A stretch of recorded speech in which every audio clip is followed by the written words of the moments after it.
He's had a time of it.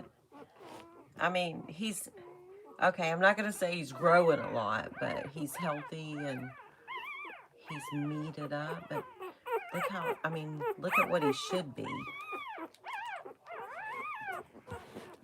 I know. Right? What are you doing with the iPad? Alive. This way we can have it forever. I've done it every day, and it stays on there, and you can go back and watch it. I know what you mean. I kind of like that about having my camera on my door. Yeah. Because I check it every day before I pull out to make sure I locked my door. Right. You go back and watch yourself lock it? Yeah. Because I don't know why. I guess I don't think when I lock my door, so I'm always afraid that I forgot to. Worried if you did it or not? Yeah. Alright, so which one do you like? I like the little run. That's the one Audrey wants to keep. His name is Doc. Yeah, so this is Puddles. Quest wants to keep him. See how he's got a brown tint? And then this is Rose, and she also has the brown tint. But Stormy's afraid to have a girl. And this one, Quest wants to have, Addie's Daddy's. That's Sunny. I know. She left you all. It's terrible. And then this is Dewey Pfizer. Look how big he is. They have pretty faces, and they're good. They never fuss. Probably because they're never hungry. And then he's Curly. Nobody's doing anything to anybody. Okay. See what she does? This means stop, Mom. Really? Yeah. She wants you to leave it alone. Yeah. And Penelope was here today and got to hold him and play with him quite a bit. And Hattie gets like... It's funny how Heidi is. I know. It shows you how instinct kicks in. Yeah. Used to be the most easygoing dog ever. Easy to get along with. Is this what we're going to do? She did tell me when she would need to go to the bathroom when she'd stay with me. Well, She'd come, I could just tell. she doesn't always tell us. Okay. Well, that's a nice view. Let's just do that. Then when she was tired after walking, she just wouldn't walk. I'd pick the leash up and she just wouldn't come to me. Oh, and then you knew, like, no, she's done. Yeah.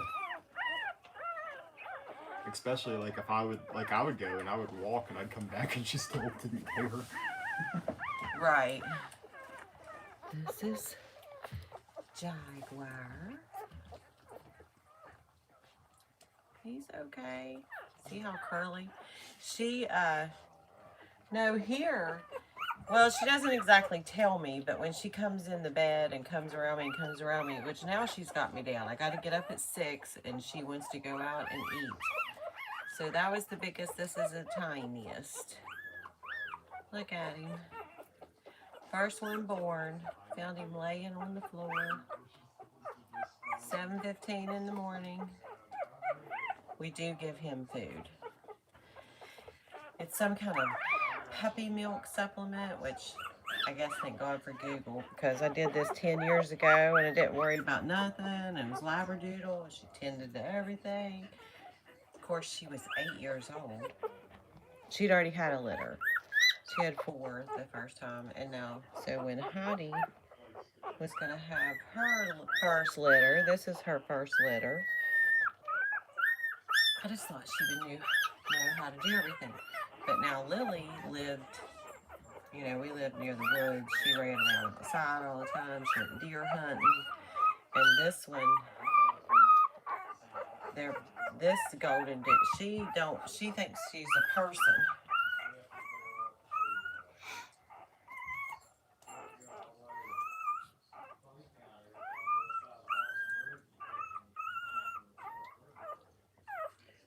still cleaning them. And that's how they poop and they pee.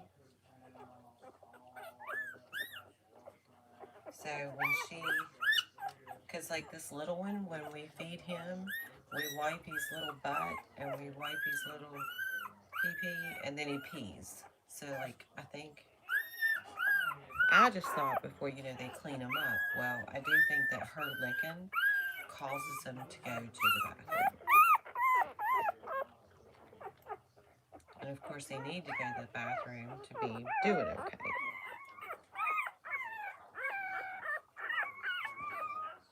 That's Princess. She fell off. Look, she's having trouble. Come on, Princess. You can do it. Climb up here. Nope, wrong way. Here. Here's Princess. She's the one that's got a little bit of brown. I don't know if she will have a little bit of brown. I don't know what she'll end up being like. I mean, they were both golden doodles, F1B. So these are multi-gene. But I have to wonder, are we going to have like a golden retriever that's black? Is that even possible? Or are we going to have a, she looks like a lab.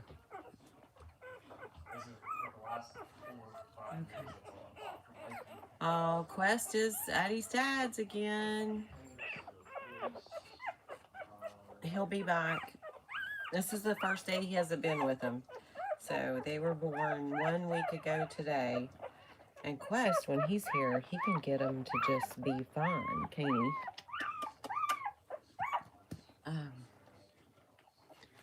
Can't see any. It was up and then it went away. And avocados. Do you know I feed her avocados? Don't we, Heidi? She has avocados. It looks like I'm looking up. I don't know what I would have to look at to look like I'm looking right at you all. Oh my gosh. Tonight she had puppy food and she didn't have puppy food.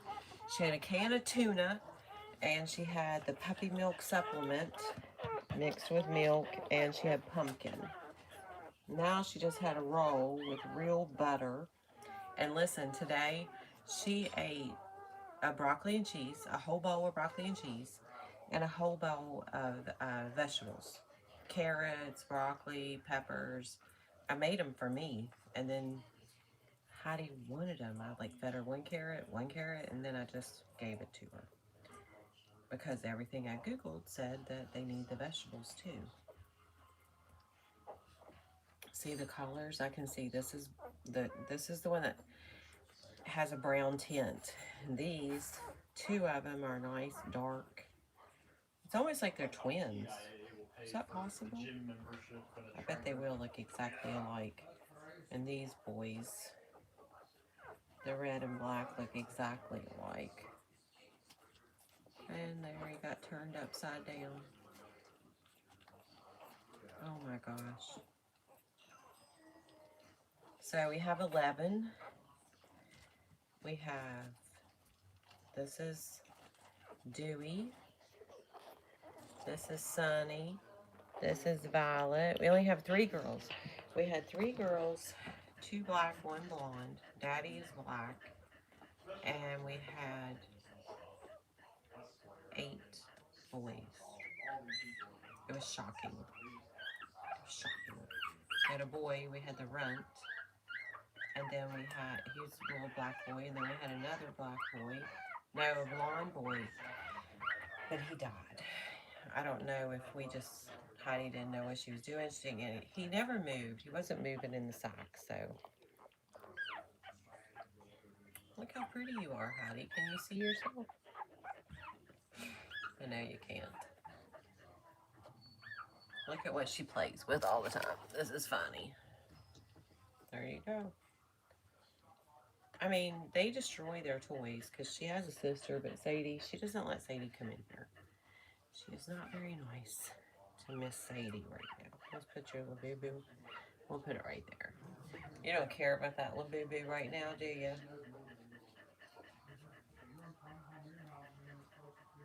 You're good. She gained about 11 pounds. She chases a ball all the time. So, you know, about the last week, she was wore out. She was actually due on Wednesday, 3 days ago. But when I looked it up, it says 58 to 63 days. Well, she had them on day 58. I've been thinking lately, like, you know, back before, I couldn't, if I needed to know when a dog, how many days they're pregnant and all that kind of stuff, I would have had to buy a book. And now you just get on Google. Like, I get up in the morning, I have my coffee, I get on the phone.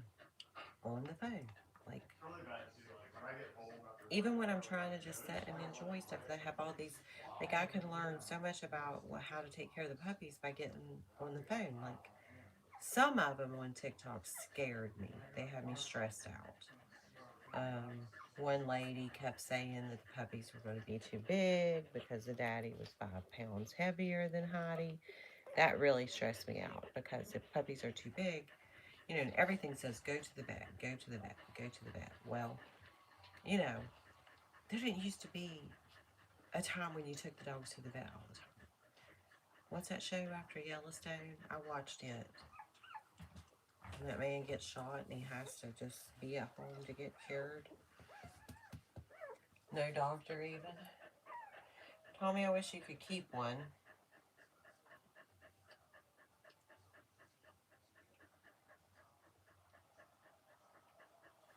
That coat is nice, isn't it?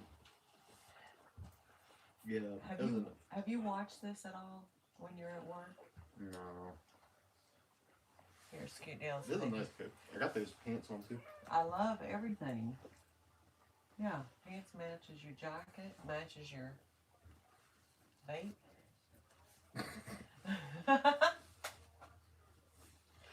There's only 8 people in here.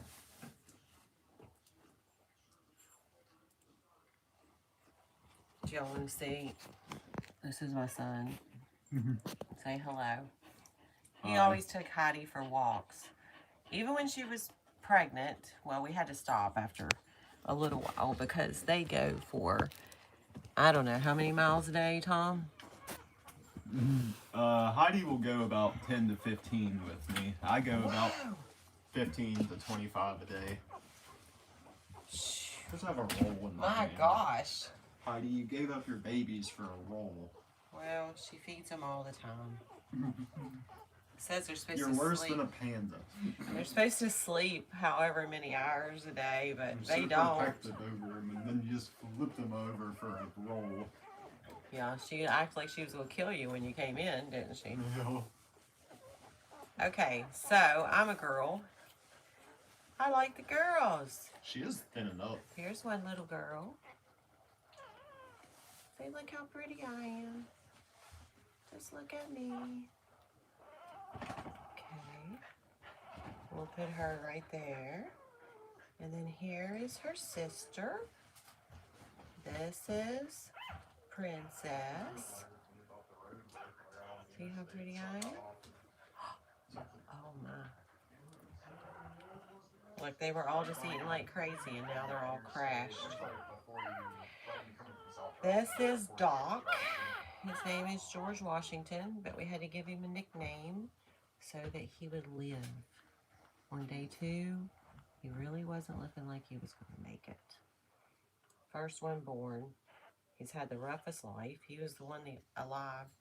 Well, all the rest of them were born. And, she, you know, she had to take time to clean. And maybe you should move out so you can take a dog. Do what? So maybe you should move out so you can take a dog. Where am I going to move to? A house. Can't believe in this day and age that you're in a place that doesn't let you have pets. That's why it's nice. and sheep. That's why the yard's nice too. Yeah.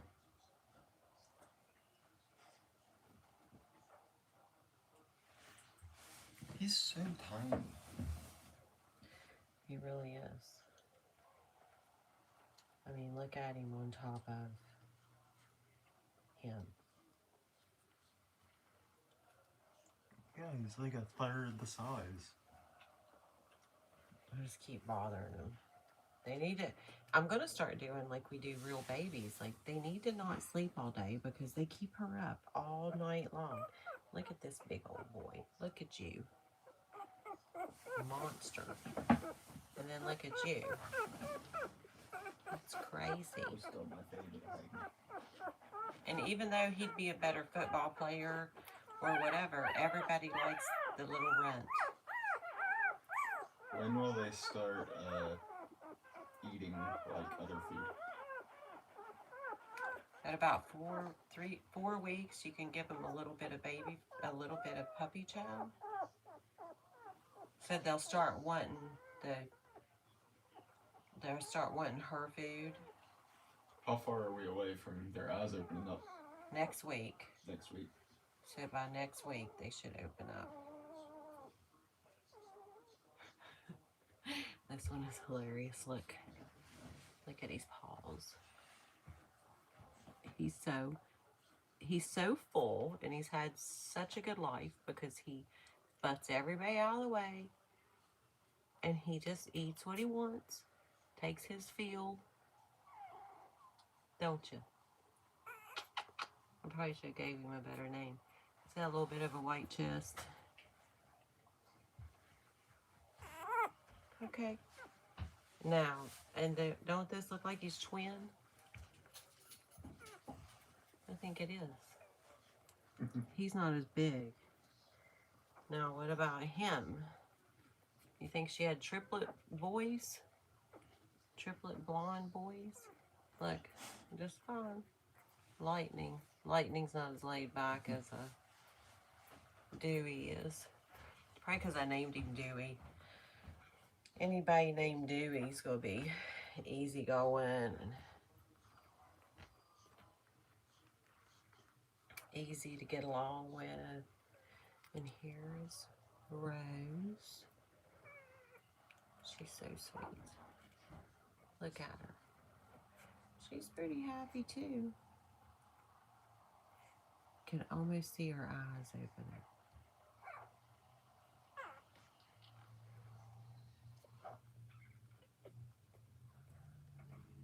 This is the blonde girl. And she obviously is not a twin of the boys. Much littler.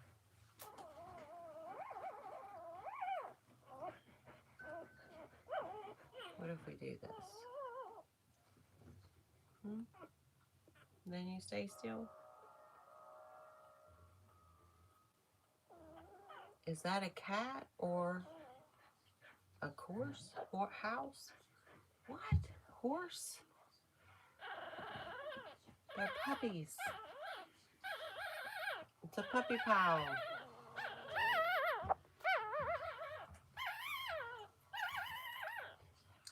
There's always one that whines and cries.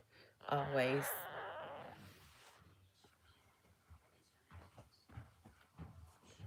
Horse.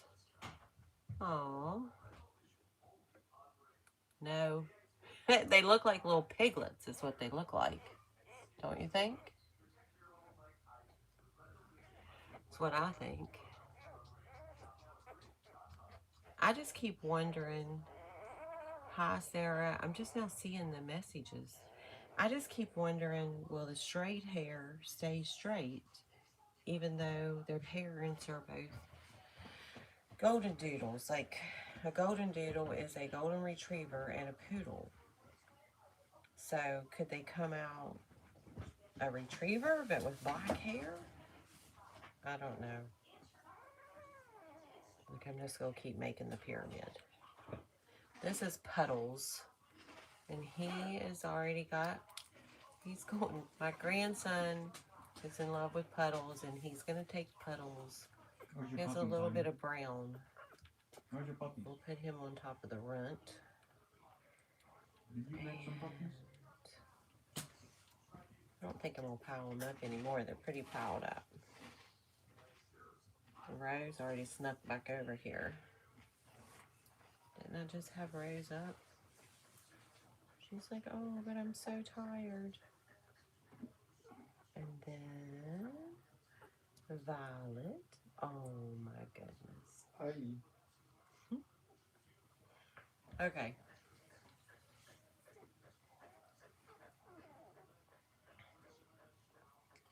You could walk her off the hill and down the street and back up. I'll do that. I think she's been out for a little bit. You want her collar on? I mean, I guess if we're just here, she doesn't walk beside me.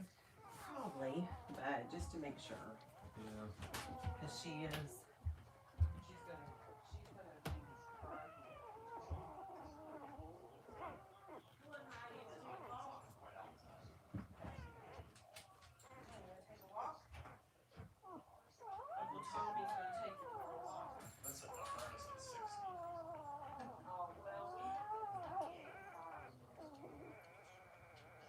I was at 11, it was at 60, just using that little heater to heat up the bathroom so it's warm when I shower and stuff. Yeah. It's a little 1500 watt heater. It's actually cool because you can set the temperature on it. So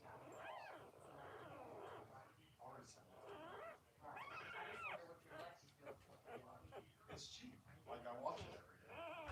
I've been watching. That's why I turned the furnace off because I've seen I've barely been using any electricity.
Mommy was just here and she just went. My son is taking her for a walk. She used to go stay with Tommy like every Friday night. He likes to walk a lot. Lives in South Charleston. So, I mean, he was walking her like, before she got pregnant, he was walking her 19 miles, which is too much. But, so he's going to walk her down the hill and then let her walk back up. Because starting today, well, yesterday she came out and sat in the recliner once. And I was like, that's right, you go, Mom. Because she hadn't had any me time.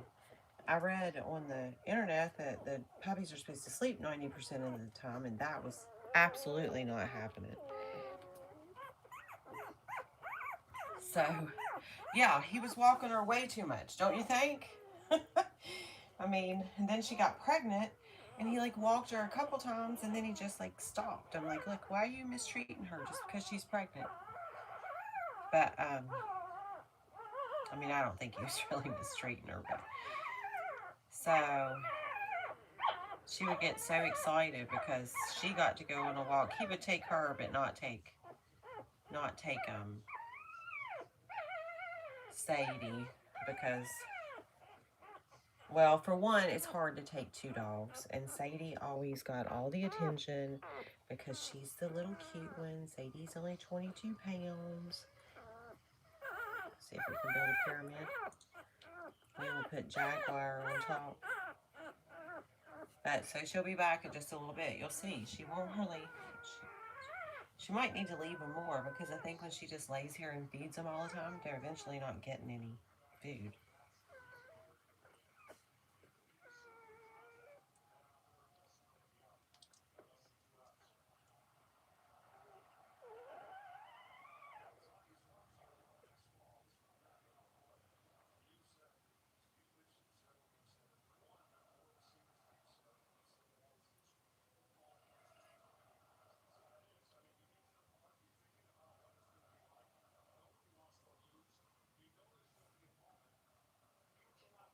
And Quest, who is 9, my grandson, he's always been here helping with them.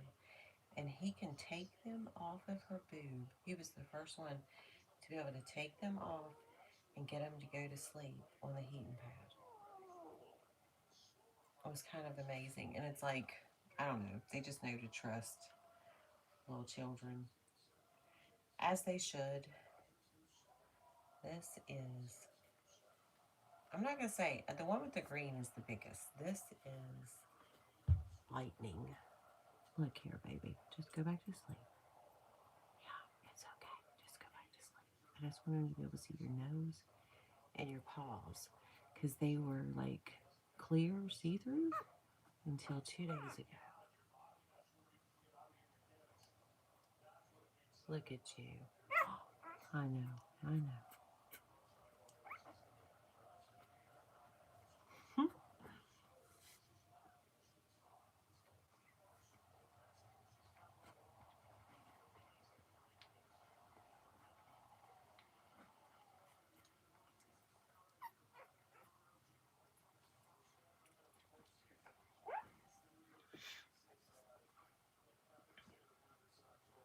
So, let's see.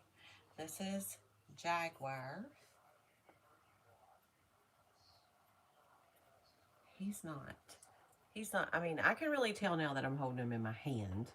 He's not as big as Lightning is. I swear you'd think they were camera shy the way they turn their head. Just relax, it's okay. It's okay. Big boy, you can tell he's curly. We'll just put him on top. Okay, now here is his brother that I thought, well, maybe he's a twin. But, oh, he's bigger. Okay, he's bigger, I can tell. He's got the same hair. And the reason I can mess with him like this, well, for one, I try not to hold him too much because I just want her to take care of him. But,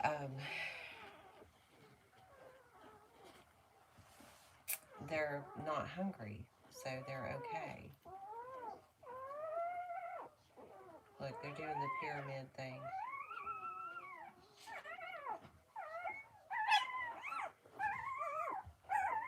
Well, they were all quiet.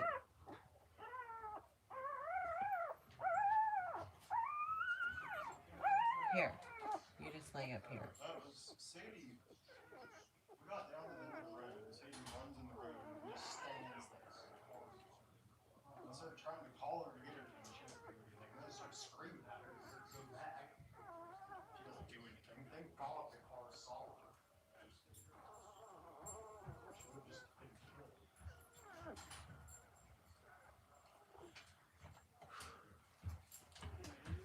Well, so Sadie does have to be on a leash if she goes somewhere. It's good.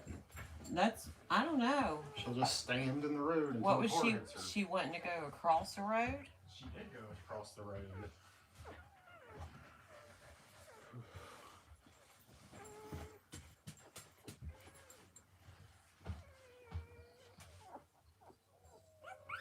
Now Mommy's back. No, mommy is back.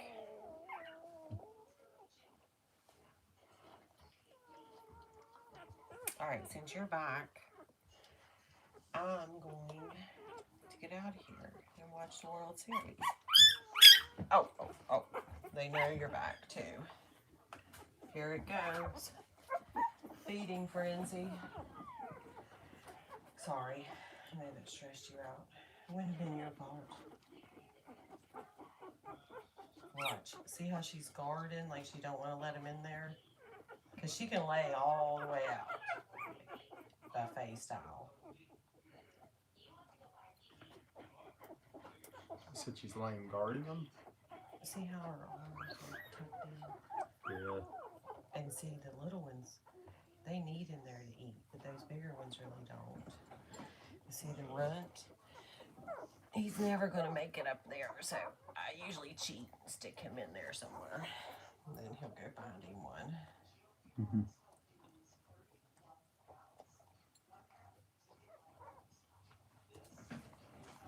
Aren't they cute?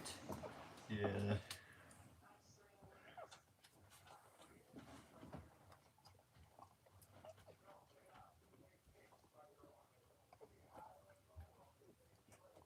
Real gentle with them, right?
okay. It's okay.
Did she have the remote?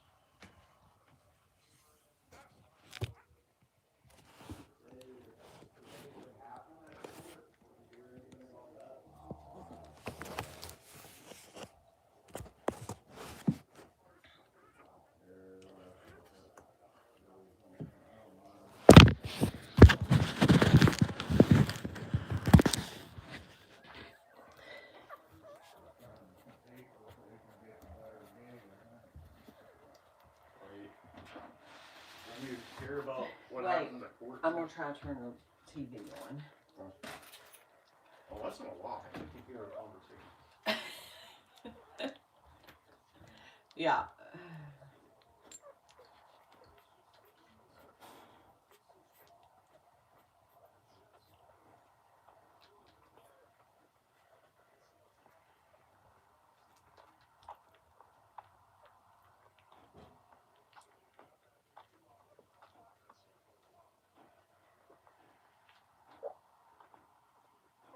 This is amazing! There's so much to do!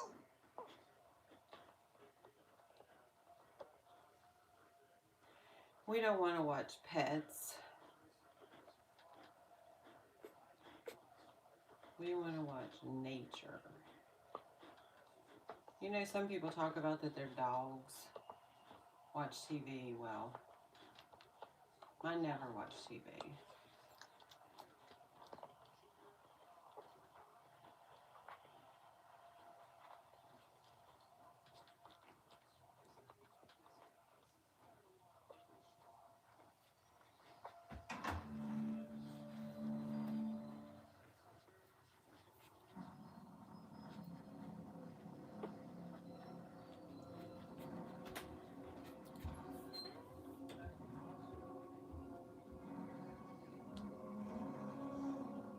$60,000 years ago, humans left Africa for the first time.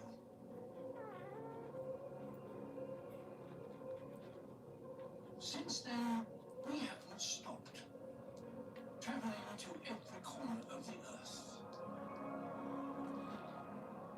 But our journey is just one of many. At any given moment, billions of animals are on the move. And the health of our planet depends on it.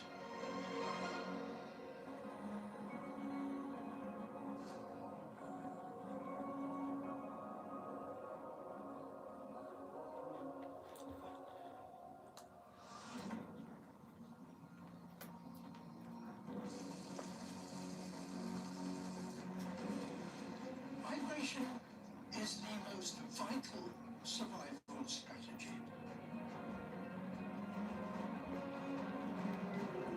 Whether to feed, to breed, or to find a new home.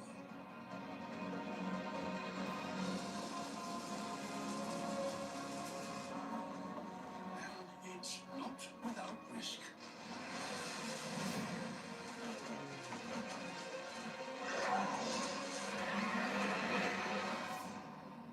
This series traces extraordinary journeys in a world that is changing faster than ever. And only now are we beginning to understand that all life on Earth depends on the freedom to move.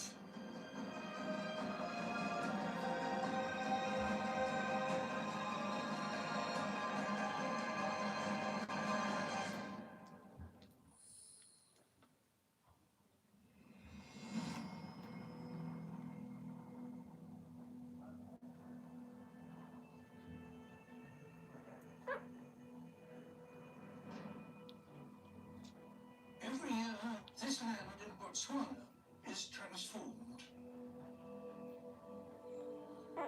These scars are the only sign that it was covered by water just 3 months ago.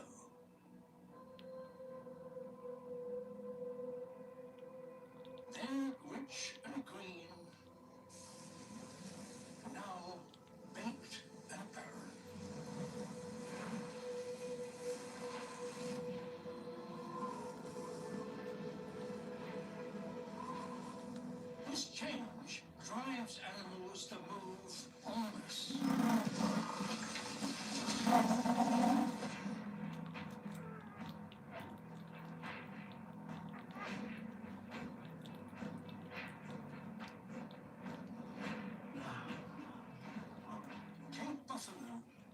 marching across the Kalahari Desert towards the last remaining water.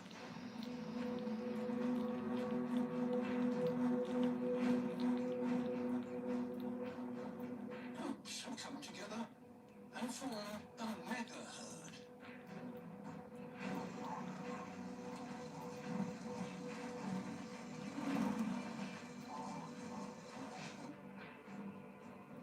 The largest in Africa.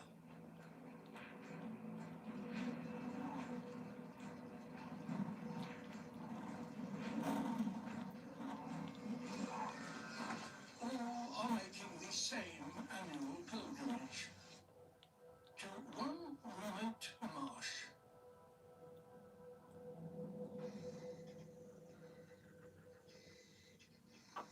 And others are relying on them to do so.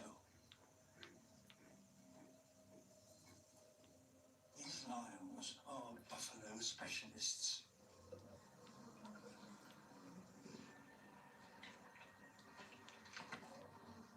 And the mega herd's arrival is the most important event of their year. For weeks, they've been waiting for the buffalo army. Eyes fixed on every sheep crossing the horizon.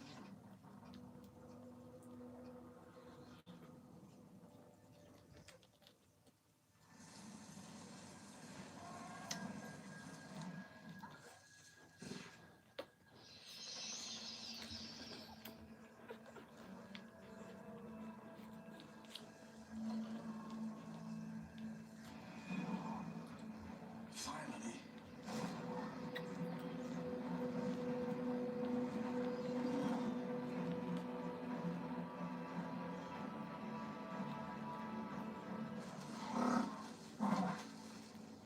the approaching horde is a wall of horns and muscle.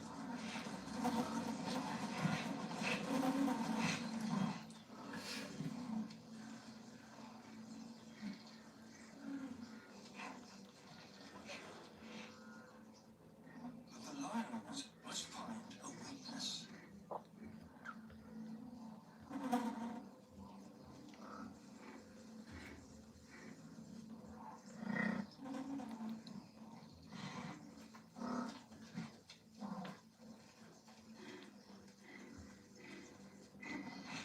And this could be it. A lone bull. He may be separate from the herd, but he's 4 times heavier than a lion, and one of Africa's most dangerous animals. The pride must approach with care.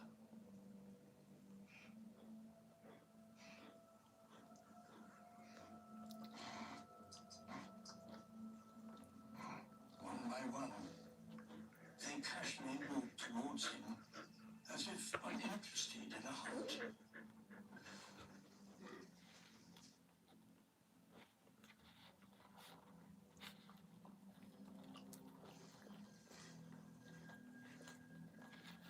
In fact, they're forming into position.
technique so well that in just 3 minutes they have defeated their most formidable opponent.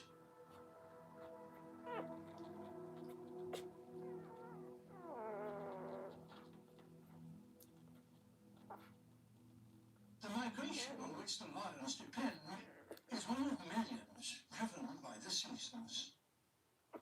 And they, in turn, are a consequence of another journey. Our planet's year-long loop around the sun. As it travels, it does so on a tilt of 23.5 degrees. And it is this that creates our seasons.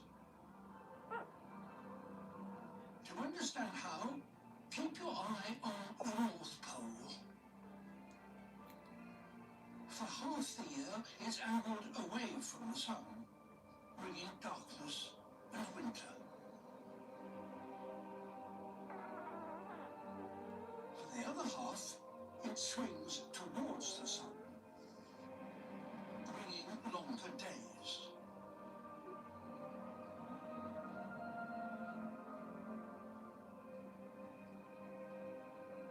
It's this annual cycle that drives the greatest movements of life on Earth. And in the Northern Hemisphere, this brings the year's biggest change. Spring.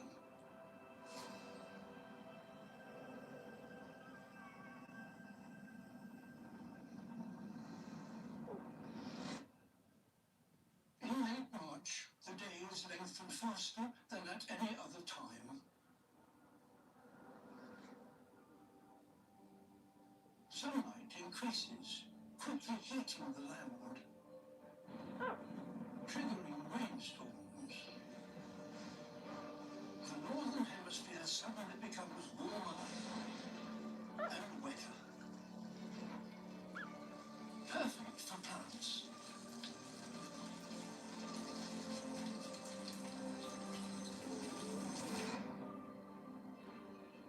The land turns green.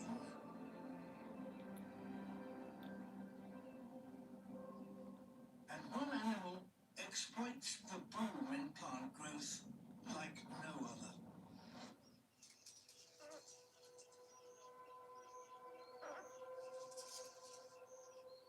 A week ago, this desert locust in Ethiopia was a shy, solitary creature that moved very little.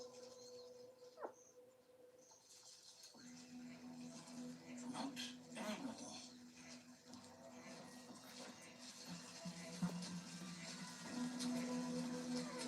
When available food skyrockets, locusts switch to swarm mode. They start marching and multiply 10 times faster.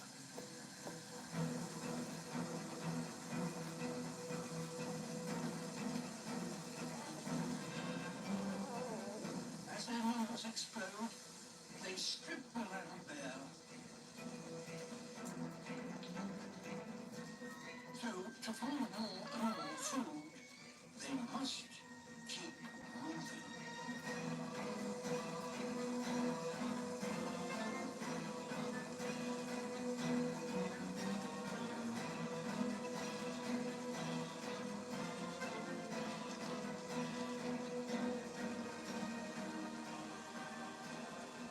The swarm grows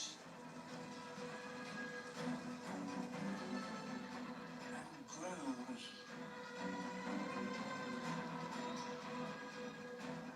devouring every plant in its path.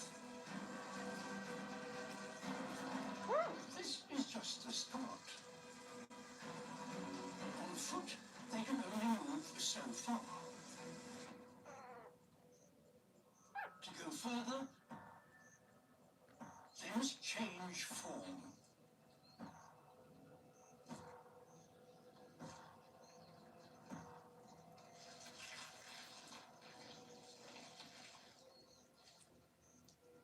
They grow wings.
form a super swarm, the biggest seen in 70 years.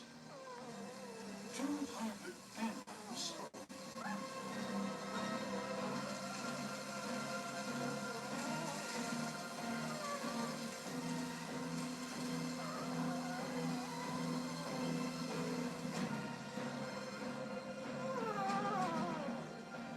If the whole swarm is to feed, it must move further and faster.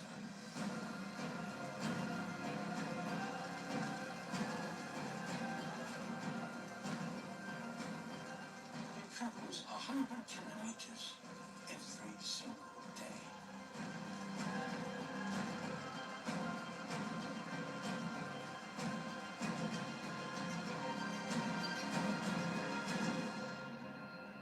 It sweeps across country after country.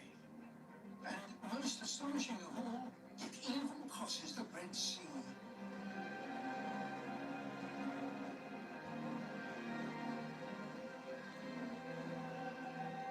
It's the first time a swarm clears the Himalayas and reaches Tibet.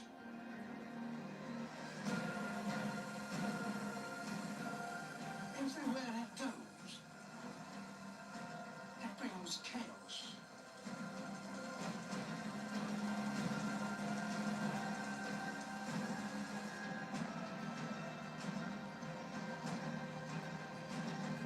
It will keep moving until the changing seasons bring drought.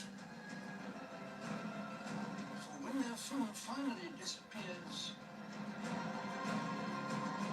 so will they.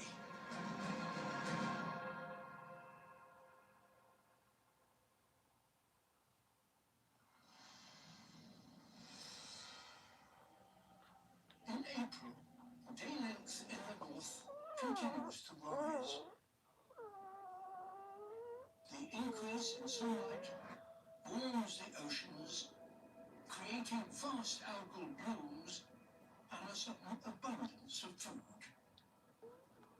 For one animal, this is the moment to travel.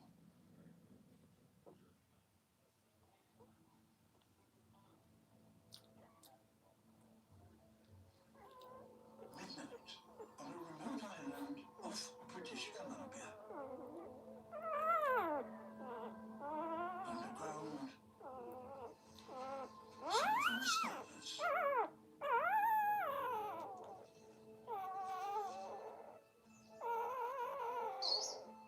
This ancient monolith chick has only just hatched. Yet it's about to face the toughest journey it will ever make. She hasn't had her first meal and urgently needs food. Mum makes contact.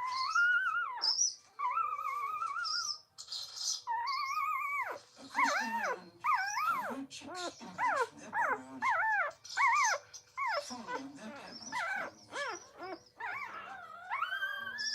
But if they're expecting to eat now, they're going to be disappointed.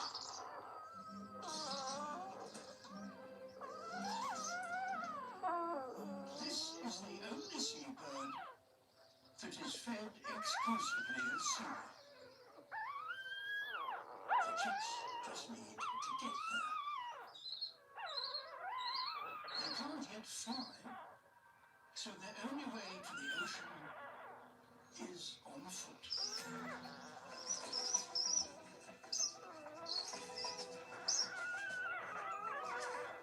While waiting till nightfall makes sense to avoid predators, it's a little harder to see where you're going.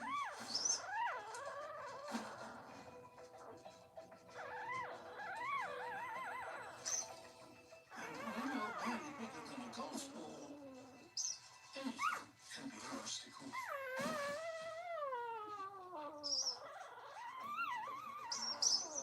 Their way may be blocked by the lowest of logs, or the smallest of stones.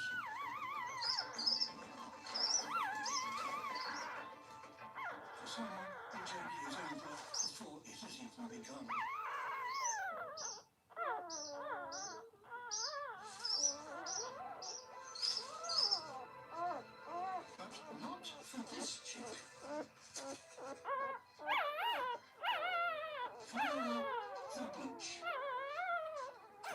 the last land it will touch for 10 years.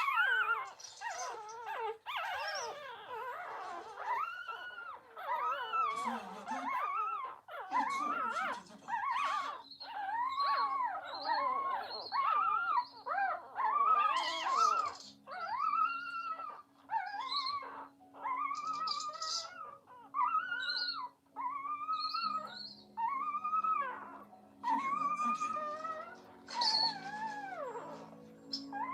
But the chick has still not eaten.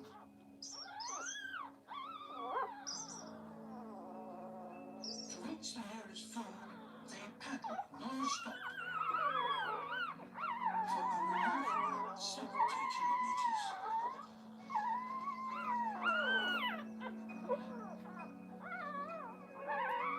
Here mother can finally dive to collect the chick's first meal of crew. But this is just a pit stop. The pair paddle a further 1,000 kilometers. It's a month-long migration to the rich northern seas where they can feast. It's probably the longest journey made by any newly hatched bird.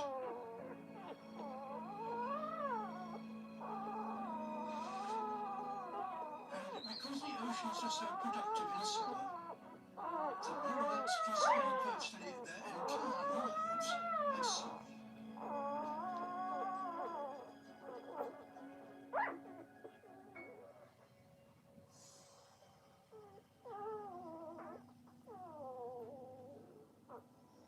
"1,600 kilometers northwest of Hawaii lies a remote speck of land, Laysan. Home to one of the world's largest seabirds, the Laysan albatross.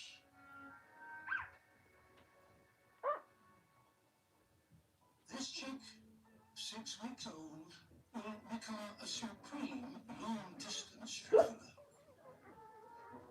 flying millions of kilometers in its 60-year life. Now, however, at 4 months old, it's still flightless. You knocking on the door? She was knocking on the door, wanting to go outside. It depends on food being brought Let's to see. You can't Lucas see. did say it was cute that she had the labubu. It was, wasn't it? Audrey sent me that. She was like, look at this. She brought the labubu in. through pouring rain. Lasting winds and baking heat. She just wanted out to see you. My hands are so cold. They're not going to like Look it. how happy she is.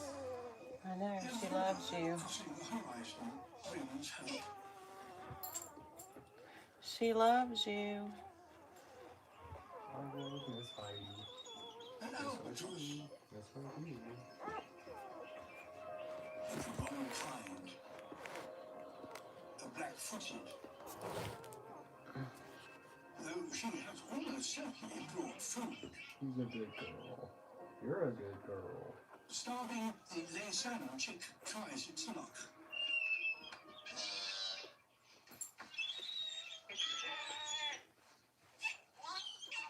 Clearly, for this mother, it's family first. It's kind of loud. I call nature documentaries for puppies. Yeah. I smell good. Yeah, you're... All my vape. But what looks like a lifeline could be a death sentence. We ordered some Gucci cologne from Across the island, Stormy. I don't see 6 black ones. I don't see the tiny one though. He's underneath there somewhere. He gets on the bottom of the pile. every bird crossing the horizon brings hope.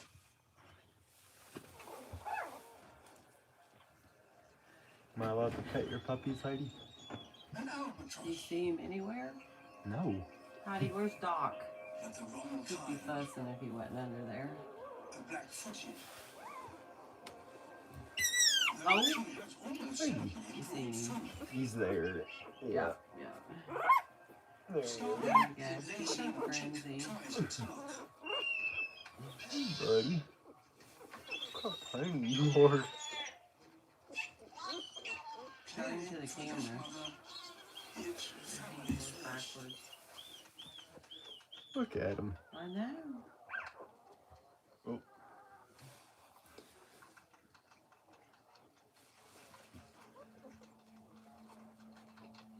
But what looks like a lifeline could be a death sentence.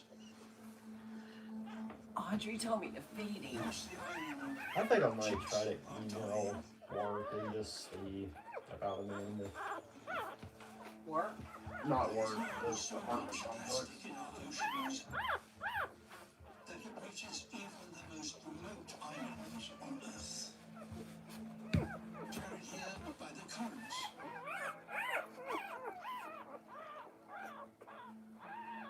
The parents must take small floating pieces for food and bring it to their young, accidentally killing them. It's almost certain that every chick on the island has plastic in its stomach. Those that are fed too much starve to death.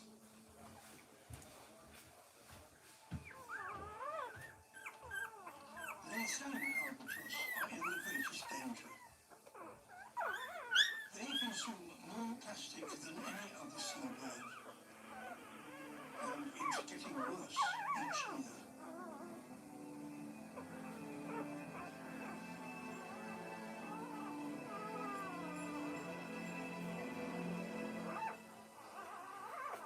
At last, after nearly 3 weeks at sea, the chick's father returns.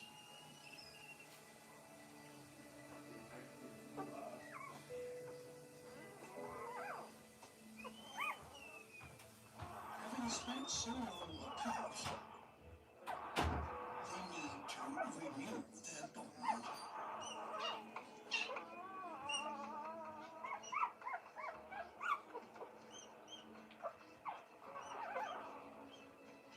This could be the last meal the chick is ever given. And almost certainly contains plastic.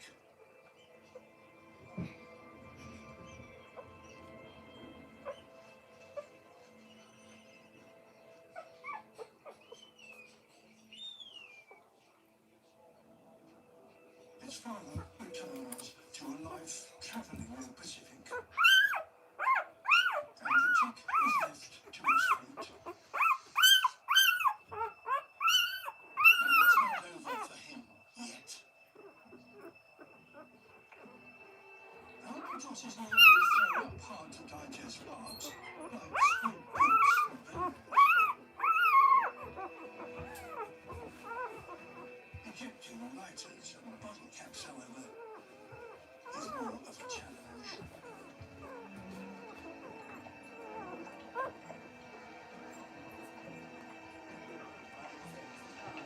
Stuck to the top of his mouth. But this chick That's what she said was wrong. And with that, he is one step closer to death. Okay. I'm gonna feed your little baby.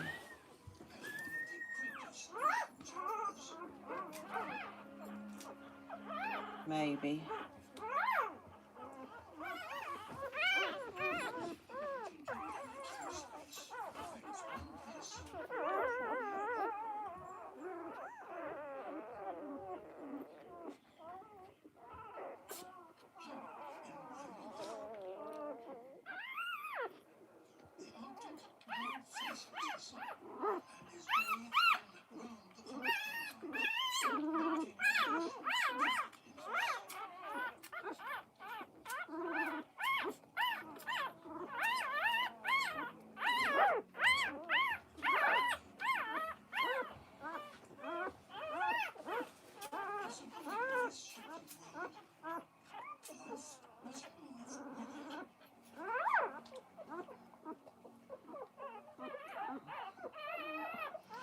Just a little bit more, little one.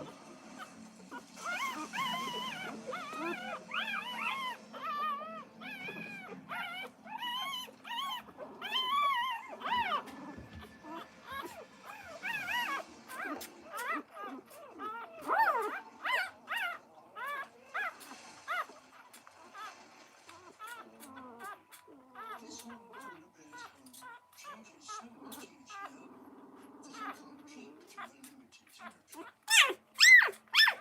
Good, he's sucking on it. You see,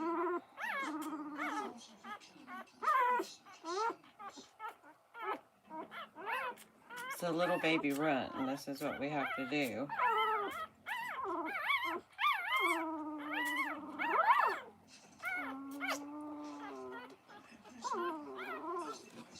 I know.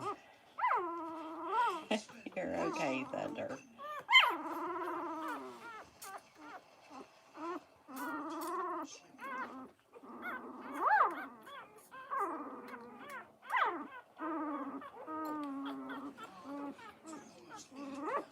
Okay, let's put him on you.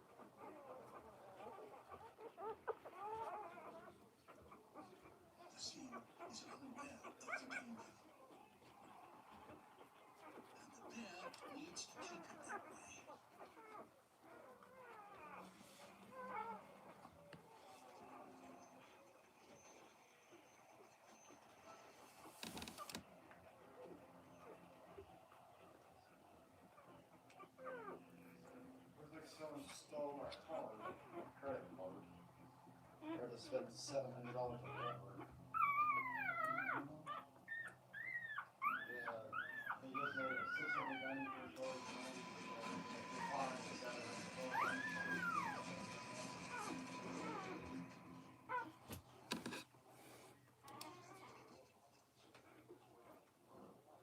The success rate of hunting for the water is very low.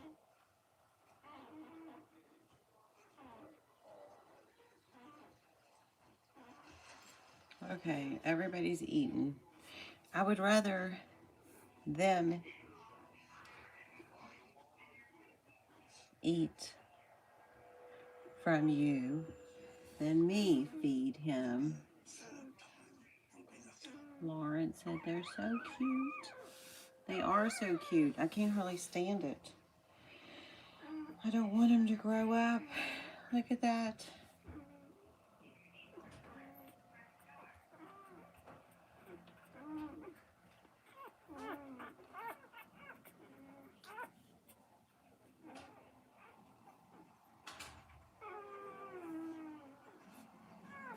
Here's a big old man.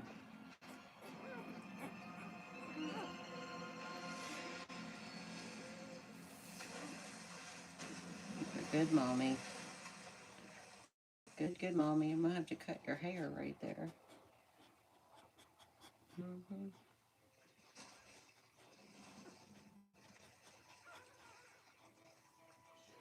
What are you smelling?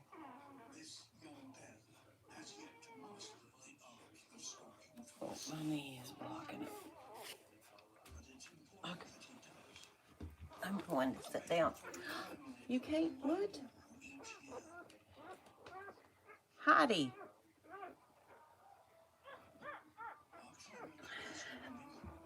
He knows that Tommy went outside.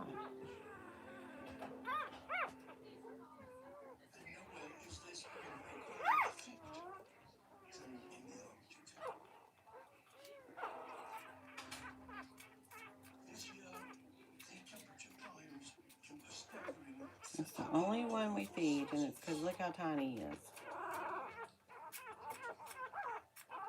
And it's only 2 ounces of milk.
My goodness. That's a pile of puppies.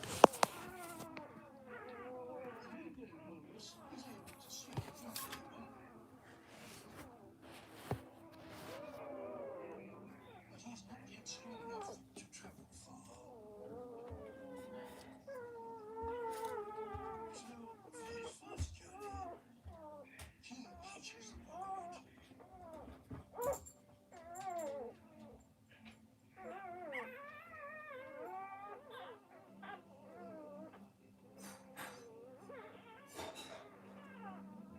With fewer ice floes each year, they must swim further to find help.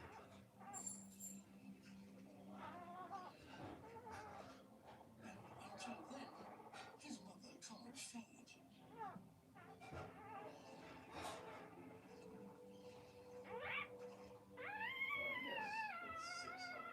Even when they do find mothers, the ice must be low enough for the calf to climb up.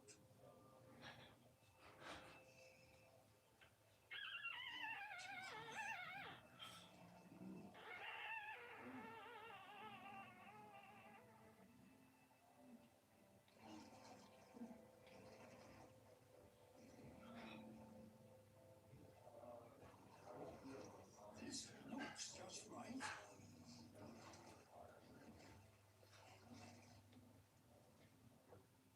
But with suitable ice in short supply, space is very limited.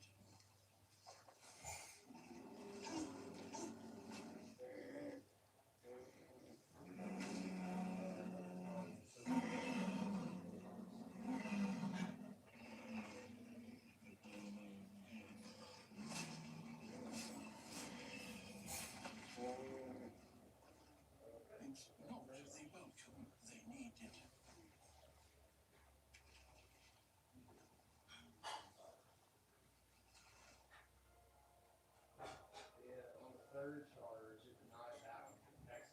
Even when there's enough ice, without anyone to help, she is unable to feed and must stay without calf.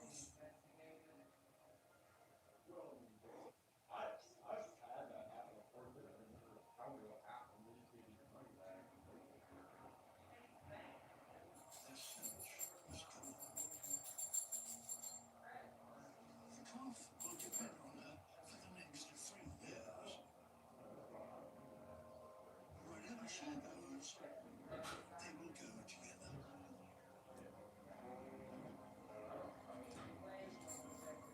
In the next decade, these summer sea ice could disappear altogether.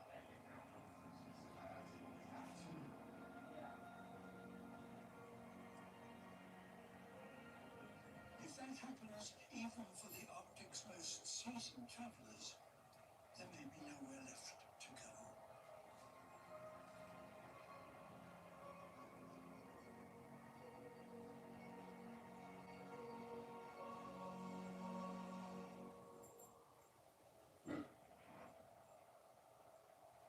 In late June, the North feels the full impact of the Earth's tilt and receives more daylight than at any other time. And in one corner of the Pacific, this creates the greatest opportunity of the year.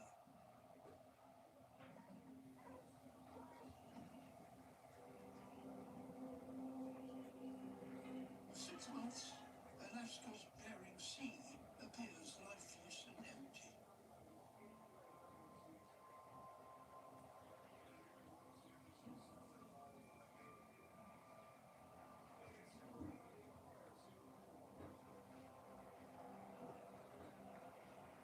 Then, one day in June, all that changes.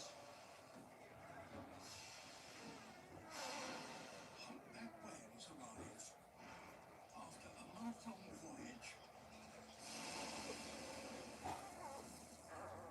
for the biggest event in their calendar. Thousands of them. Across the Pacific, other travelers are also on their way. Sooty shearwaters race to get there in time.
Look at you, Doc. Just up here, wandering around by yourself.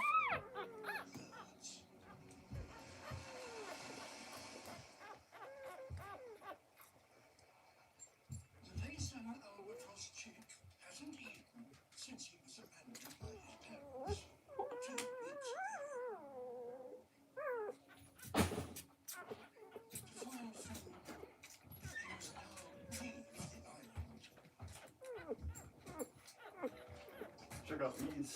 The world's largest seabirds need a lot of lift.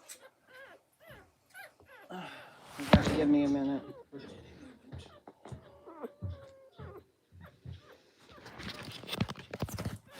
July, the high ocean temperatures generate tropical storms at sea.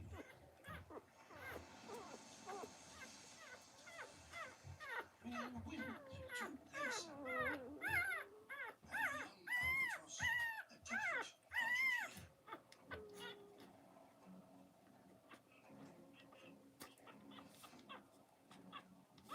The breeze continues to build until there's enough to lift even an albatross. And the black-footed chicks are always the first to go.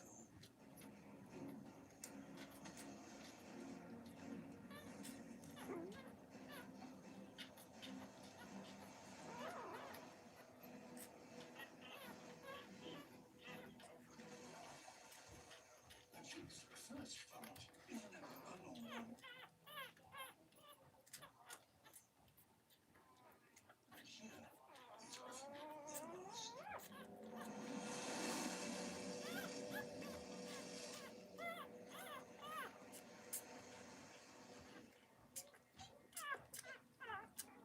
The tiger sharks have arrived.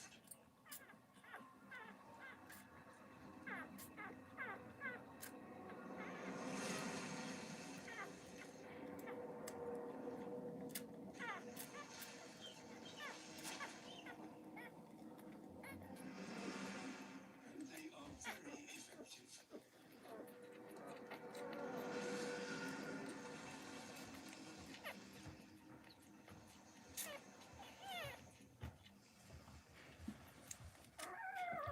I don't think he's getting any of this. That's not exactly encouraging.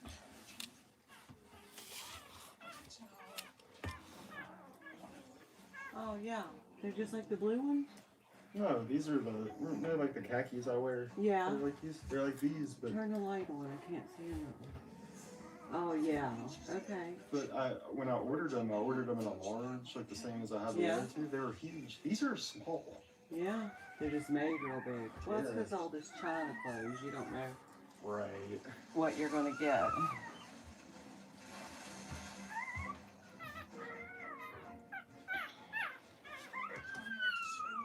Oh, I spilled it all. I spilled it all. You were doing so good. And I spilled it.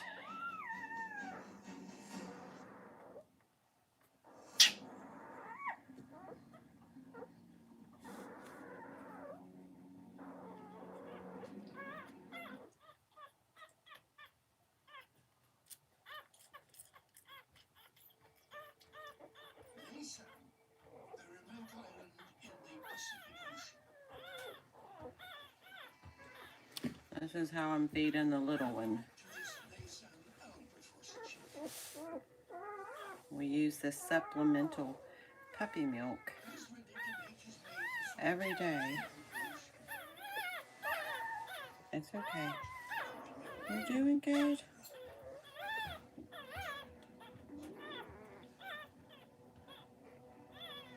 tiger sharks. They've traveled 1,000 kilometers to get here, arriving just in time for the fledging season.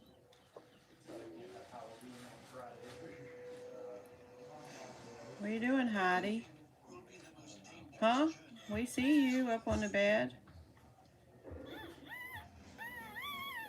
It's Venus, black-footed albatross chicks.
how someone got the credit card numbers. Like, must have been something I bought online.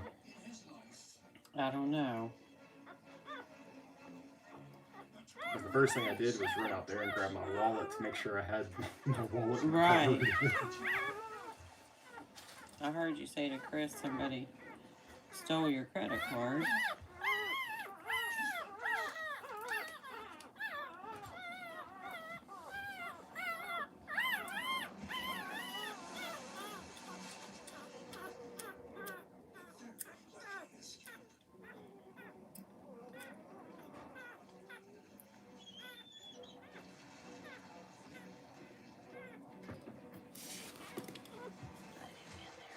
Here, Heidi.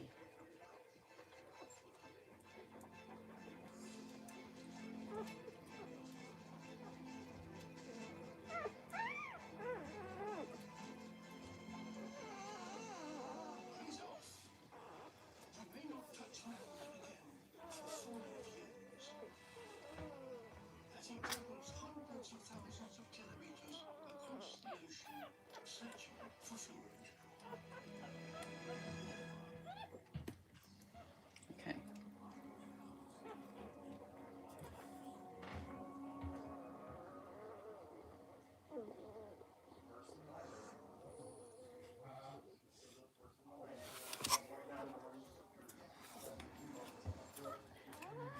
Okay. We got him fed. Boy, he's a fussy little thing. Let's see if we can get him fed some more.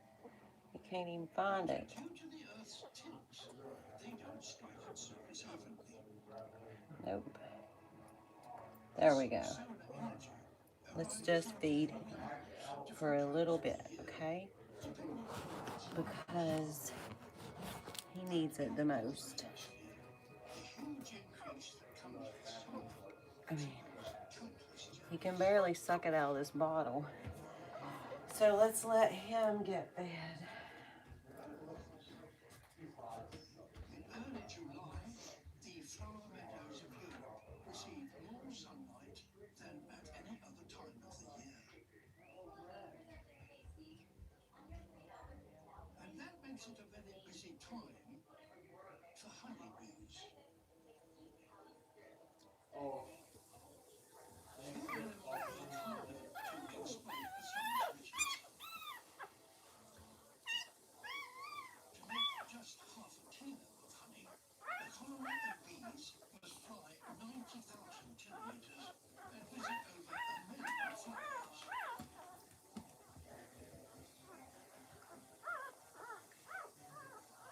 We have taken advantage of their labours for thousands of years.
In a few minutes, 30,000 bees gather around the queen, who is now shielded by the swarm.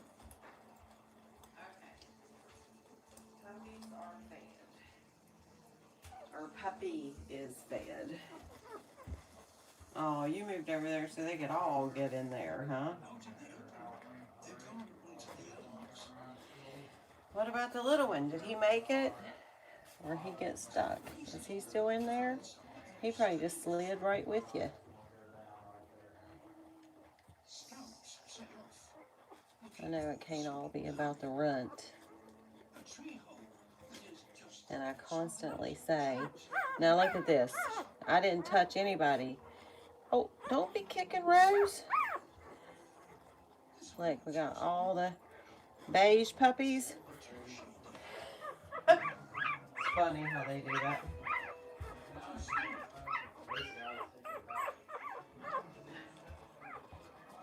where they take them.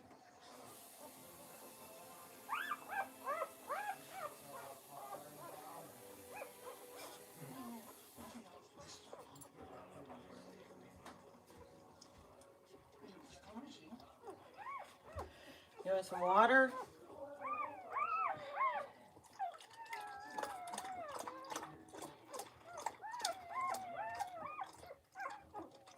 Good girl.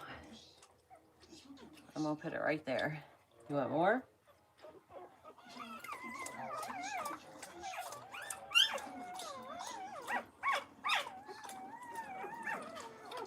Okay.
We kind of need to clean this room up.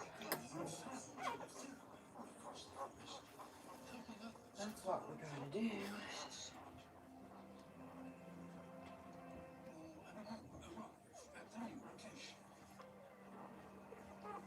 Joining in to spread the chemical message.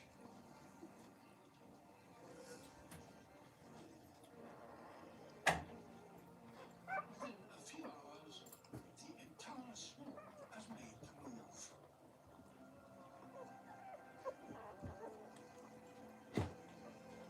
Bees are only able to move like this when the sun's energy provides them with enough food to rebuild their colony from scratch. So, for the next few weeks, they'll need to be as busy as That was a bad blanket because 30 minutes. it was too much like your fur. And the puppies all thought that it was you.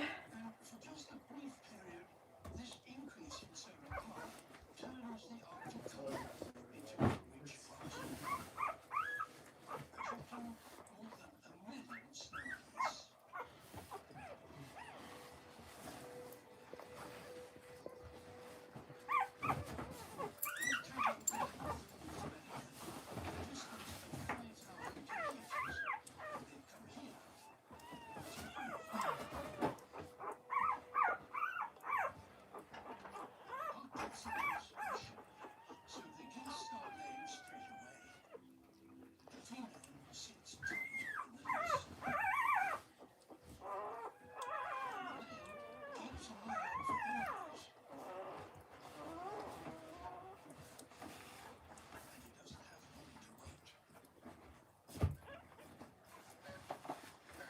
Maddie, you're doing so good. We don't even have to put the puppy pads down anymore. That's pretty amazing.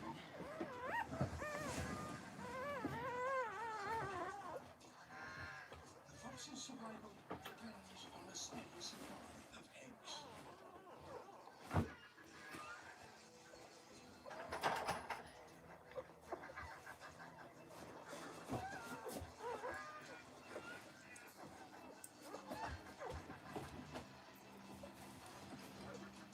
But snails only lay one clutch a year. And they defended with their lives. Okay. Nonetheless, a single fox may steal over 1,000 Yeah, yesterday morning, just to run the little heater instead of the furnace, it only cost me 40 cents. That's awesome. In total for the day, I only spent like $1 on electricity. Oh my gosh. I just been leaving everything off. these boxes. Yeah. Well, Plenty of eggs. Don't hatch. that's a way to do it. Maybe that's why I'm sleeping better. Because it's cold. That's probably exactly why. I sleep way better in the cold. Because I've been sleeping. As long as I'm warm. I've even been sleeping with a jacket and sweatpants on. I wake up and I don't sweat at all. I love to fall asleep with my clothes on. When you're that tired, But there's only because you're like wrapped up in clothes too. Isn't that weird? Yeah. Yeah. That's funny, I'd do my underwear and I'd sweat all night. Yeah. Angie sleeps in her clothes all the time. still, it's better to keep out of the way. When the tumbler's larger residents pass through. Caribou themselves pose little risk, but they do bring problems. Grizzly bears follow them in the hope of an easy meal.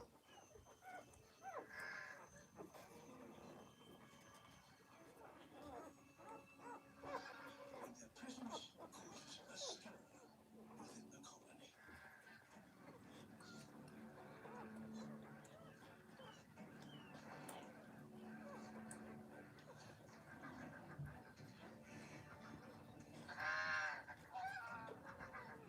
Any chick in its path is hoovered up.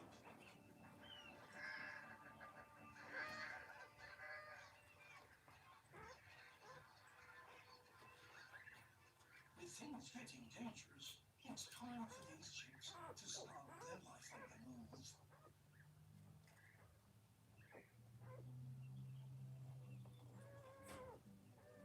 The family heads for the safety of the water.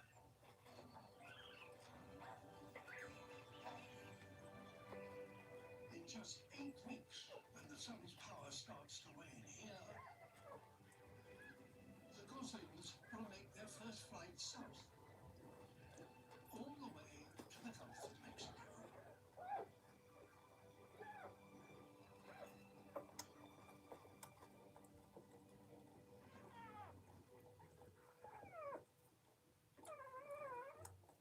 Not all animals migrate as the seasons change.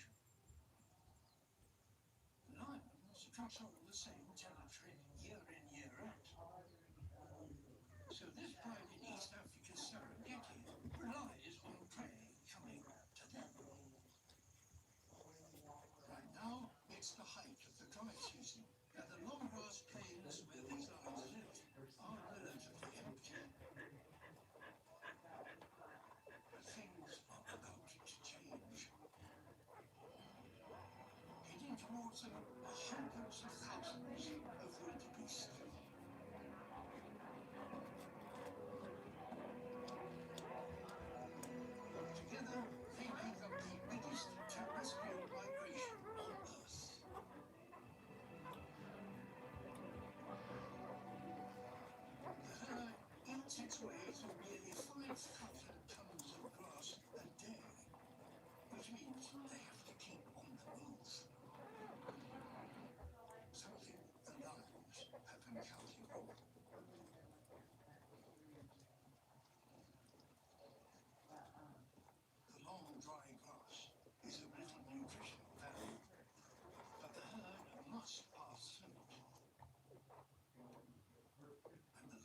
know that.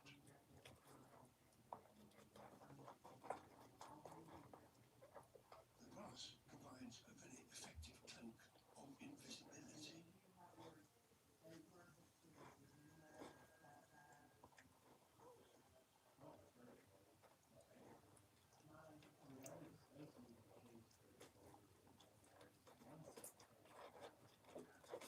To prevent her scent being detected, the lioness approaches from downwind.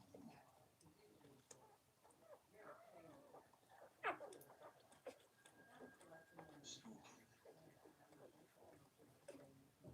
and stopping. Every movement considered. One careless step could reveal her presence.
few weeks, they start to look like tiny toads. By harnessing the sun's energy, they've grown quickly. Now they stop their daily routines and prepare for their journey into the forest.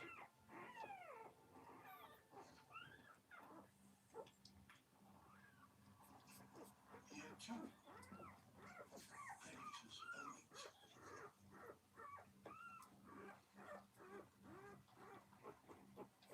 Garter snakes specialize in eating up puppy meat, though they rarely have as much choice as this.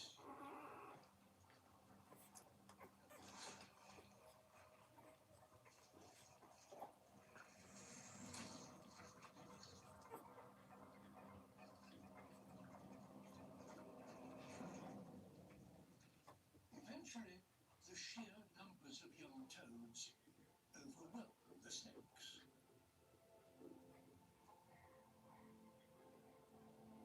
The survivors spread out into the forest, where they'll spend the next 4 years.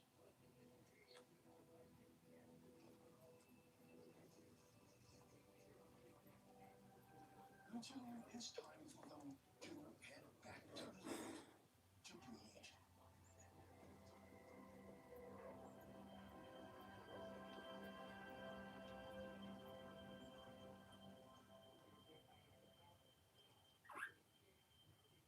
By midsummer, there is little snow left in America's Pacific Northwest. Meltwater fills the rivers, ready to carry travelers who make what is perhaps the most extraordinary and demanding journey tackled by any animal. Oh, somebody asked me what you are, and she is a golden doodle. So Heidi's a golden doodle, and she has a bunch of golden doodle babies, don't you? Kind of hard to see them though. After 3 years breeding in the Bering Sea, they find their way. You can't see anything. There we go. But yeah, Heidi is 30 pounds. Golden doodle, which is a golden retriever with a poodle. And that would be an F1, and she is an F1B. So she is a golden doodle poodle mother mixed with a poodle dad had her. And then she bred with Dax, who hasn't come over to visit or see his children. But she bred with him, and he's a F1B. So these are multi-gene golden doodles. Poor mama. She's tired right now. She's finally getting to that place where I don't think she wants to sit in here and breastfeed all the time. But it's because she seriously fed them like all the time, because there's 11 of them. She's only got 10 nipples, and for 5 days she just fed them. I read that puppies should be sleeping 90% of the time. They weren't. She was feeding them 80% to 90% of the time, and we were getting up every 2 hours in the night to make sure she ate.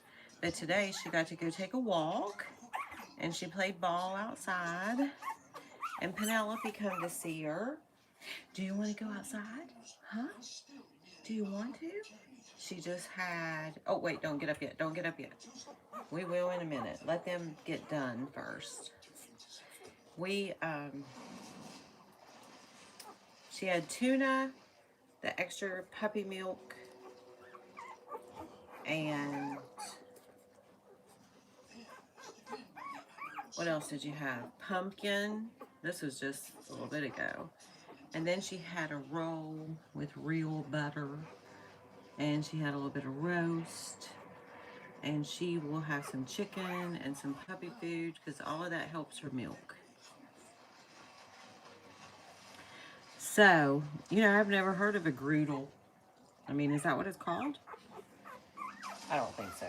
I looked up a whole bunch of stuff. There was my sister or my cousin has bred golden doodles, bernedoodles. Not many of them, just at home. And she is wonderful. She's done it for 20 years and she's an RN. And so that's where Heidi came from. Now she just does service dogs. And they're like $15,000. This is Michael Jordan. Say, hello everybody, I'm Michael Jordan.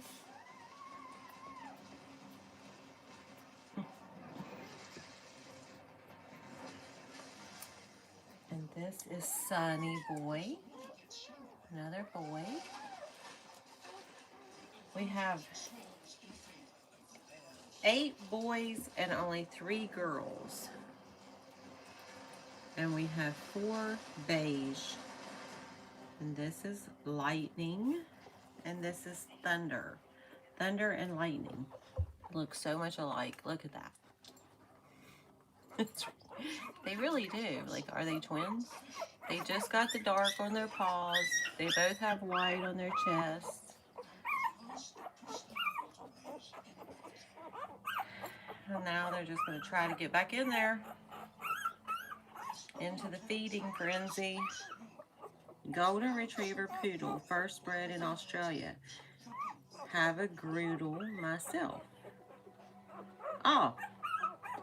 Okay. Golden Retriever Poodle, first bred in Australia. That's pretty cool. Well, I know my cousin, I got a Labradoodle in 2008. So, and she had pups, but she only had 4.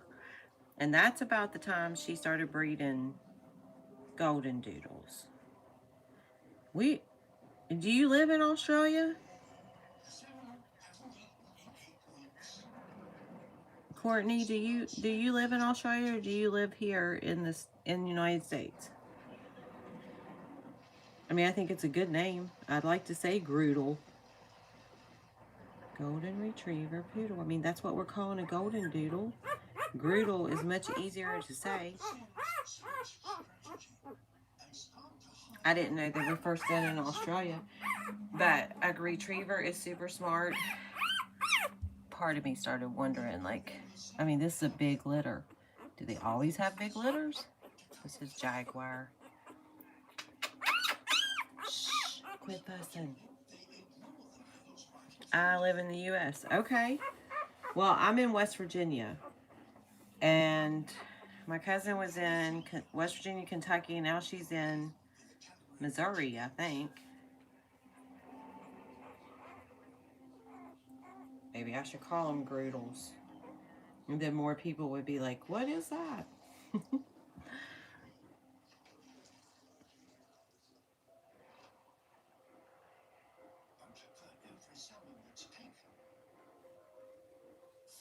I just thought maybe you would lived in Australia and that would be super cool. I started in on those purses on TikTok. And I have all these Chinese friends now. And it's kind of interesting. Like, the one lady was like, do you think Trump's gonna go through with it and we're gonna have tariffs? And I was like, well, I don't know. I mean, I don't talk to Trump, but no, I don't think he will. And then they sent me pictures of their Halloween stuff like that they did. And not that we don't, because we have big Halloween stuff too, but they did have a big parade of them dressed in like traditional Chinese outfits. But other than that, they're very normal, except for they can speak Chinese and English and probably many other languages. Of course, somebody on here, I don't know if that's Chinese or not. I can't read it. I don't think it is. But Mandy, when she messages me, or Helen, it looks a little bit like that. But that's very hard to learn.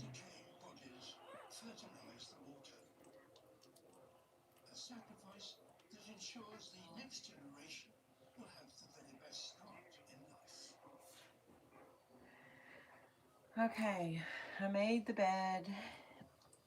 They're all asleep. I'm gonna warm up the heating pad. That's the easiest way to get them to stay so that she can go pee. I'll be right back. Right back. Just rest.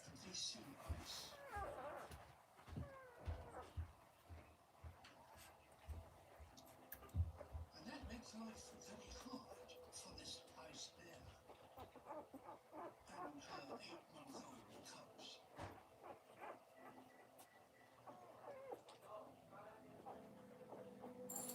3 months ago, they were hunting blubberwood seals out on the ice. Now they're forced to swim continuously for days on end, in search of whatever food they can find. So now they're probably crying. I'm gonna go ahead and feed you more while you're out here. Polar bears use 5 times more energy when swimming than walking.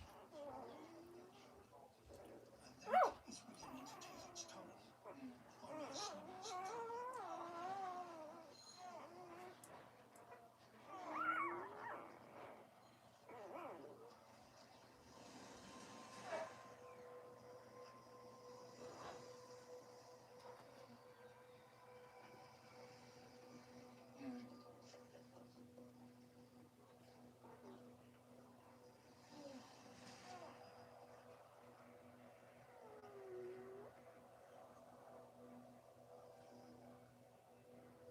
He's finding it hard to keep up. But his mother is too hungry to wait for him. She can smell food somewhere on this island. And the dive-bombing gulls are a sign that she's close. Now she's getting puppy food For the largest and roast with potatoes, carrots, and the fat, piece of fat off of the roast. I'm not giving her a roll though. if they can get down to it before it's gone. The weak cub is not very sure-footed.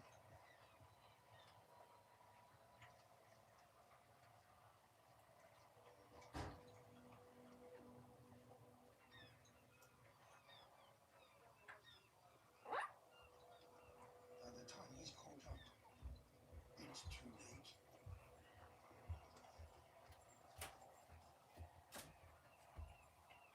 Okay, With food so scarce, now I put this heating pad down and they love it the time back up should be easy. because it's nice and warm. Certainly, his sibling seems to take it in his stride. But after that long swim, the weaker cub has little energy left. They're watching a show about polar bears. Yes, you are. He panics. Yes, you are, Puddle. In the wrong direction. No fussing. A slip here would mean a 15-meter fall onto the rocks below.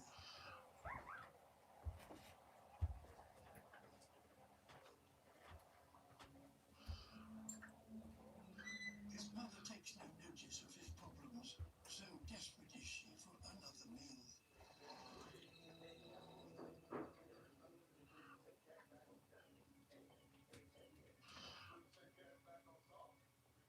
His survival depends on staying close to his mother. If he can't keep up, she will be forced to abandon him.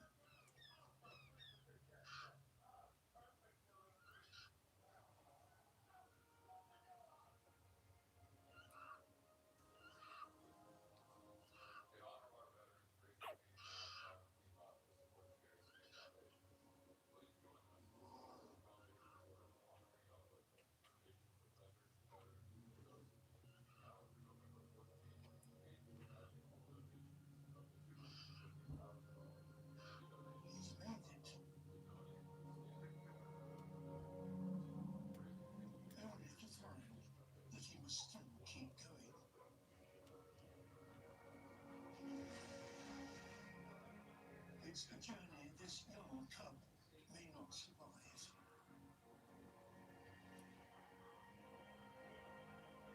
With summer sea ice melting earlier than we've ever known, polar bears are having to spend more of their years swimming. For animals used to traveling across ice, these changes may well prove to be too great.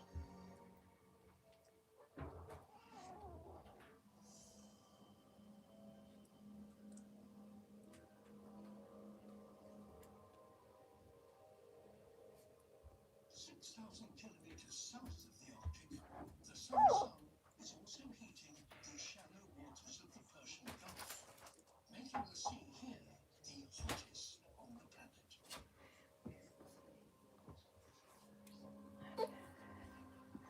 And that attracts the ocean's biggest fish, the whale shark.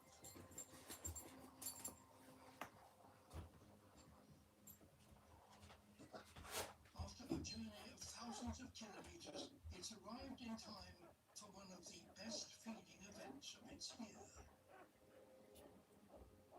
And it's heading to a particular spot. The waters of the Al Shaheen oil fields. The platforms act as reefs, providing a home for hundreds of species. No vessels are allowed within half a kilometre of each rig, so creating marine sanctuaries where fish can spawn in safety. Tuna are among them. They can only breed when the water is 25 degrees Celsius or more. So in summer, when the Gulf is at its hottest, they gather together and release hundreds of millions of eggs. The water's surface becomes thick with spawn. And that is what the whale shark has crossed oceans for.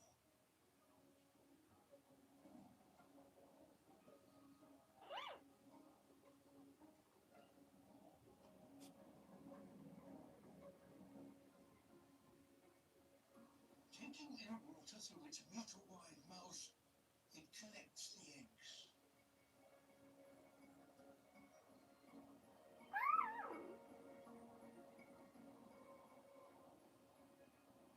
More sharks arrive to join the feast.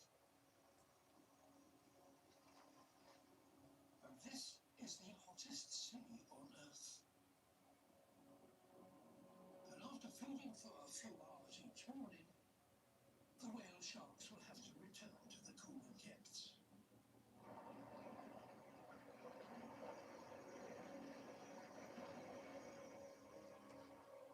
At the height of the spawning season, there may be over 100 per square kilometre. It's one of the largest gatherings of whale sharks on the planet. And all the more remarkable that it was only recorded for the first time in 2010.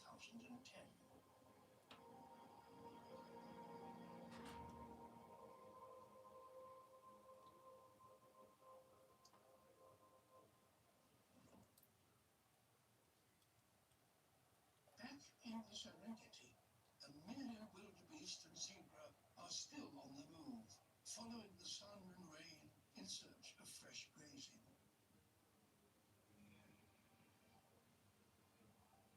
And in amongst the throng, new life. This zebra foal and his family travel amongst the wildebeest for safety. He is just 4 weeks old, and keeping pace with the herd is a daily struggle. Yet his biggest hurdle lies just ahead. The Mara River.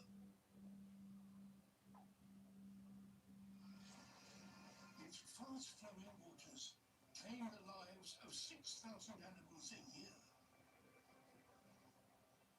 Crossing it will be a major trial for a foal that has never swum before. The herd nears the river's edge. None wants to be the first to cross. But as numbers increase, pressure mounts on those at the front. Once one commits, the floodgates open.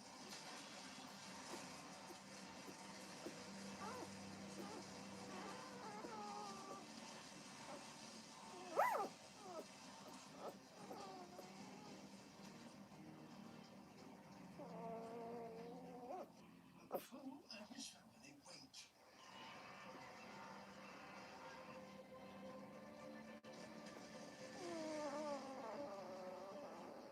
Many wildebeest drown in the crush.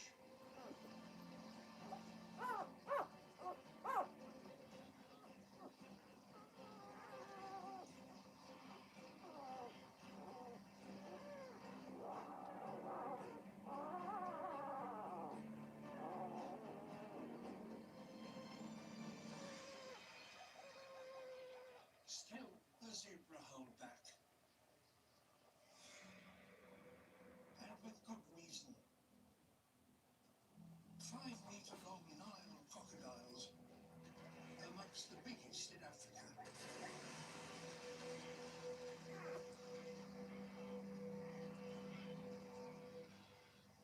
These giant reptiles may not have eaten since this time last year.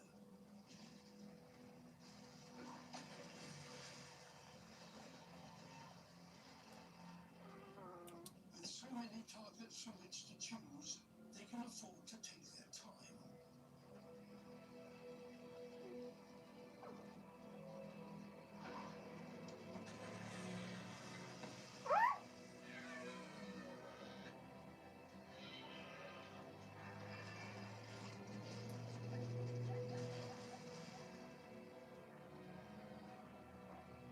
Soon, perhaps, the crocodiles will have taken their fill.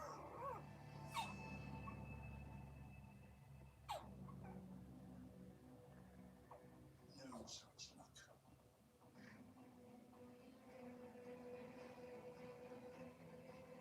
The zebra can wait no longer. They must stay with the herd. So, the young foal must now swim for his life.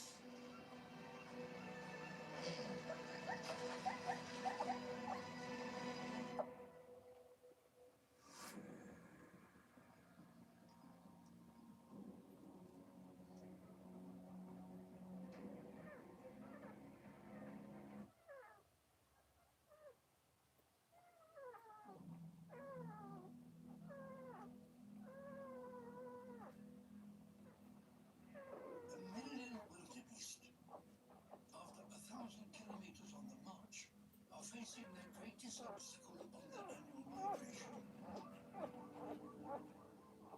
Tanzania's Mara River.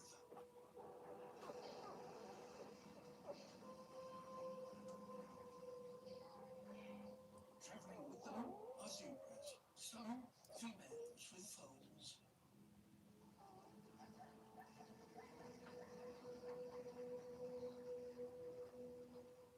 And waiting for them, crocodiles.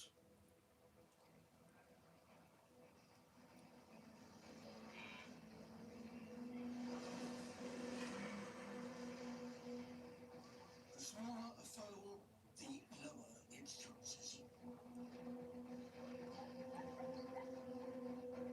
And he is one of the smallest.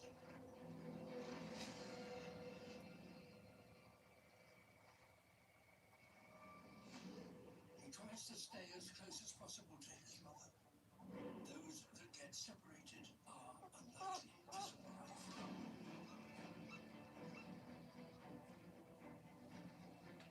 He's struggling to keep up.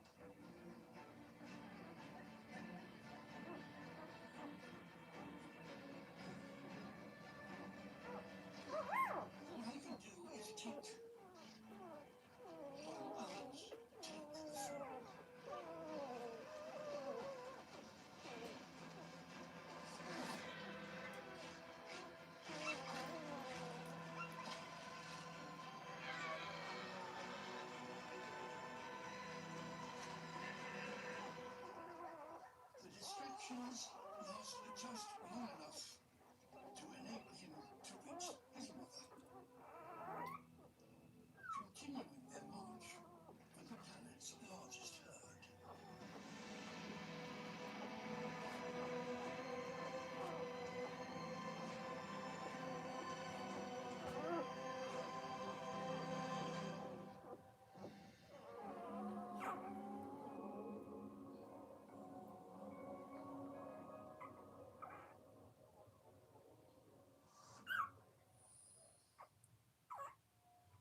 turtles give their young the best start in life by making truly astonishing journeys.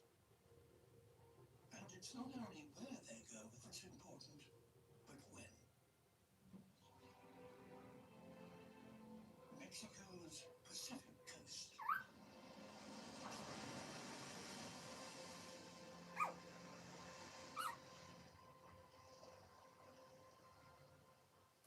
The beach looks deserted.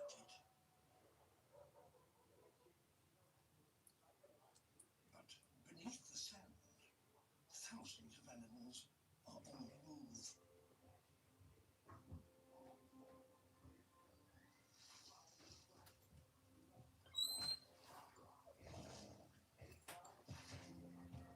Olive Ridley turtle explores. Everybody's asleep. In October, the sand is at exactly Whole bunch the of right sleeping temperature babies. for an emergence.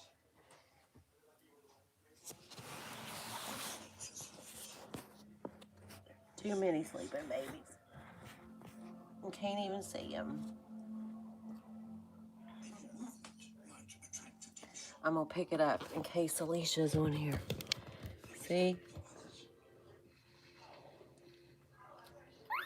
Now they'll all wake up now that they smell her. On the most dangerous journey of their lives. And it's better to do that together.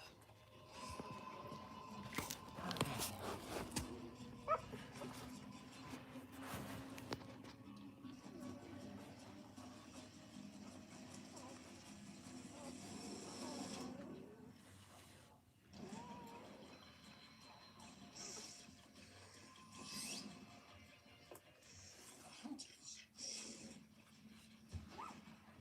this is the biggest feast of the year.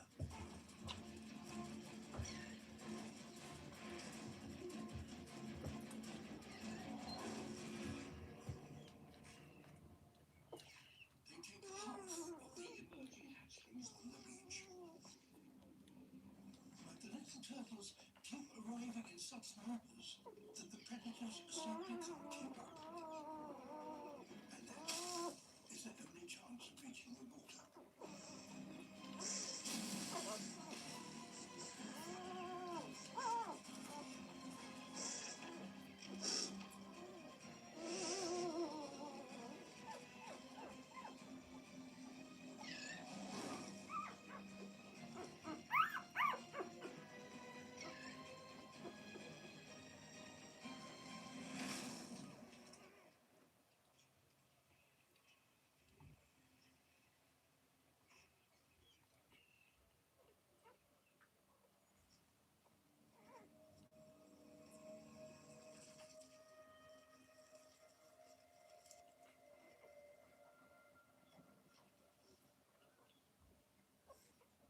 The tide is going out.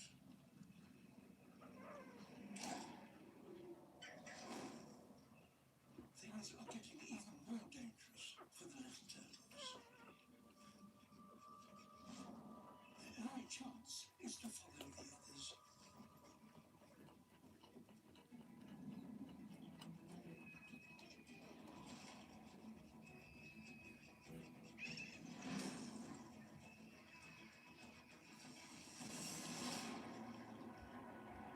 Some reach the shallows, but even now they're not safe.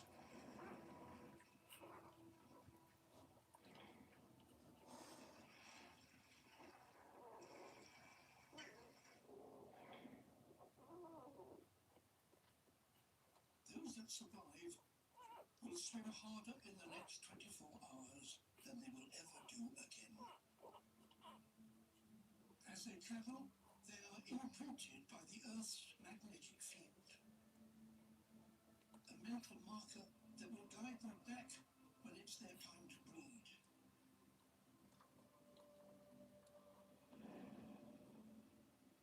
Every olive ridley turtle will spend the first 15 years of its life in the Pacific feeding and growing alone. Each will travel hundreds of thousands of kilometers until one day they change course.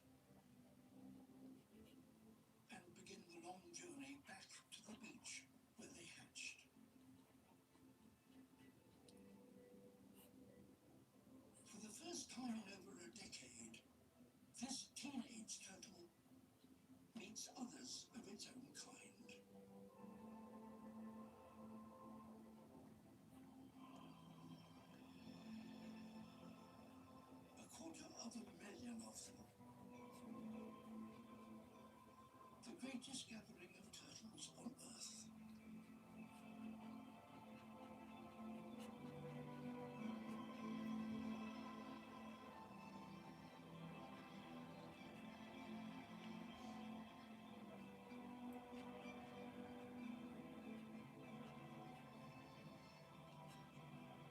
Here she will mate, then swim ashore to lay.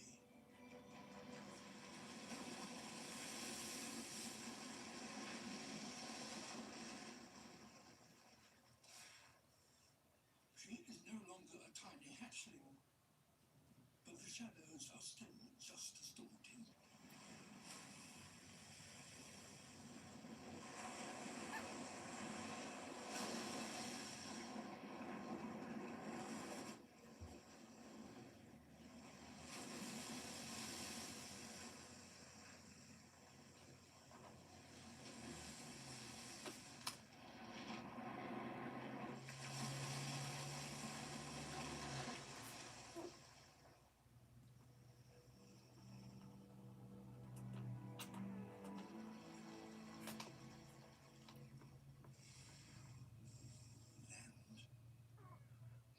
The first she's touched in 15 years. Now she has urgent things to do.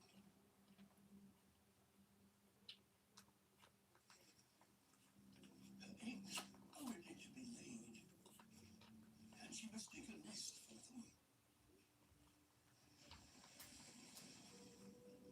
If she deposits them below the tide line, they will drown. But too far up the beach, and they could dry out. So the middle ground is very popular.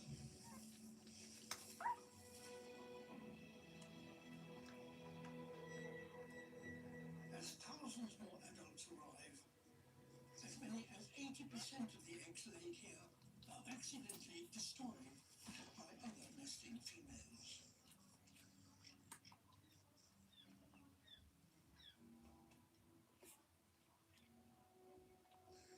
But so many eggs are laid that millions will remain undamaged deep in the sand.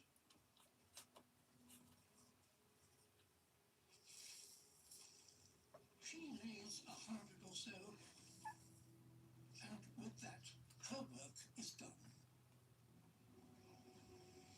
But next year, at this same time, she will return to this particular beach to lay again.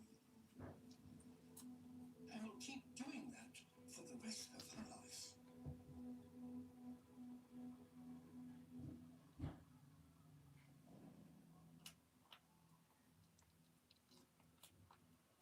Most of the journeys made in order to breed have barely changed for millennia.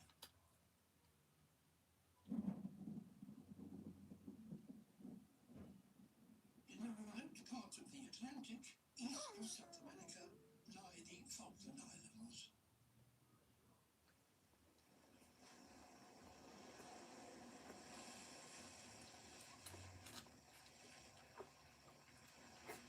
Elephant seals have been coming here to breed for thousands of years. Here, on this beach in late October, there are only pups. Their mothers left them weeks ago, and now they must fend for themselves.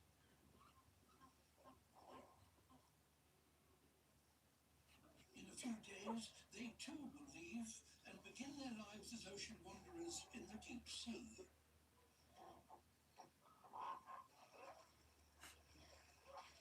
But they have yet to learn how to swim.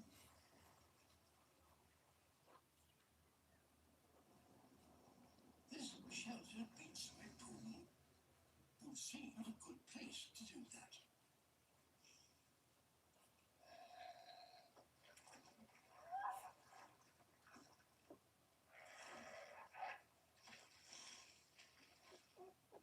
They get acquainted with the sea. They make the right swimming movements instinctively, but are as yet unable to understand danger.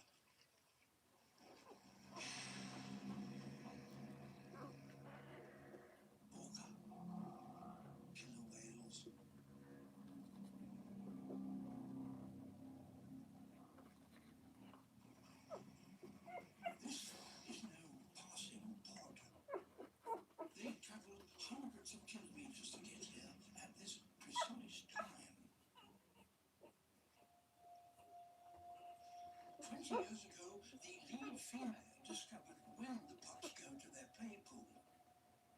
And when, as the tide rises, she too could reach it.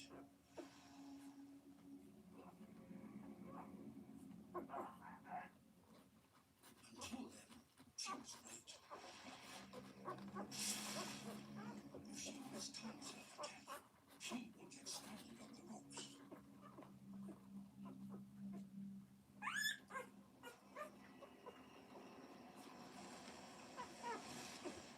At half tide, it's just deep enough for a killer whale.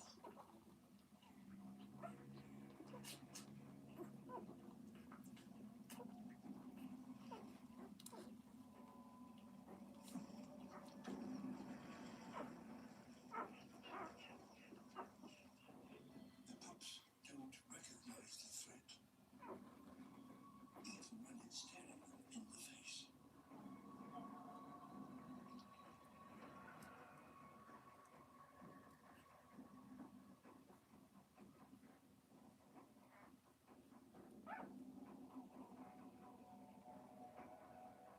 She needs the pup to be in the water, but it's still dangerously shallow for her. A wrong turn, and she can get stuck.